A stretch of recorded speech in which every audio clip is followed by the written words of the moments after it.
এই পৃথিবীতে কিছু সৌন্দর্য আছে যেগুলো চিৎকার করে নয়, নীরবে আমাদের হৃদয়ে ঢুকে পড়ে। আসসালামু আলাইকুম, আশা করি সবাই ভালো আছেন।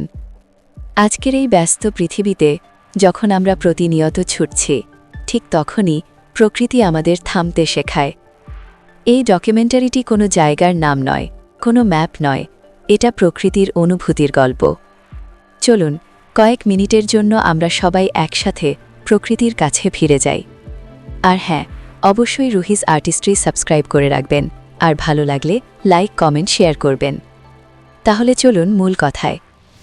দূরে দাঁড়িয়ে থাকা পাহাড়গুলো দেখলে মনে হয় ওরা বুঝি কিছু বলতে চায়।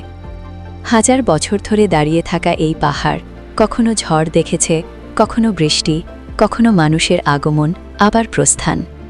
তবুও পাহাড় কখনো অভিযোগ করে না। ওরা আমাদের শেখায়, শক্ত হতে হলে উচ্চস্বরে হতে হয় না, শুধু স্থির থাকতে জানতে হয়। নদী কখনো থেমে থাকে না, পাথর আসে, বাঁক আসে, বাধা আসে, তবুও নদী তার পথ খুঁজে নেয়। নদীর মতো জীবনও বয়ে চলে। যদি কোথাও আটকে যাও, নিজেকে প্রশ্ন করো, তুমি কি এখনও প্রবাহমান? নদী আমাদের শেখায়, চলার নামই জীবন। একটি গাছ একা হয়েও অসংখ্য প্রাণকে আশ্রয় দেয়। বনভূমির ভেতরে ঢুকলে শব্দ কমে যায়, চিন্তা হালকা হয়। পাতার ফাঁকে ফাঁকে সূর্যের আলো আমাদের মনে করিয়ে দেয়, আলো সব সময় থাকে, শুধু মাঝে মাঝে ঢাকা পড়ে। একটি ছোট ফুল কারো নজরে পড়ুক বা না পড়ুক, সে ঠিকই ফুটে ওঠে। প্রকৃতি কখনো দর্শক খোঁজে না, সে নিজের জন্যই সুন্দর। এটাই সবচেয়ে বড় শিক্ষা, নিজের মতো করে বাঁচা। সূর্য ওঠে প্রতিদিন, ডোবে প্রতিদিন, কিন্তু কোনো সূর্যাস্ত একটার সাথে আরেকটা মিলে না। জীবনও ঠিক তেমন, প্রতিদিনের শেষ আলাদা, প্রতিদিনের শুরু নতুন। যদি আজ দিনটা কঠিন হয়ে থাকে, মনে রেখো, আগামীকাল সূর্য আবার উঠবেই। রাত আমাদের ভয় দেখায় না, রাত আমাদের বিশ্রাম দেয়।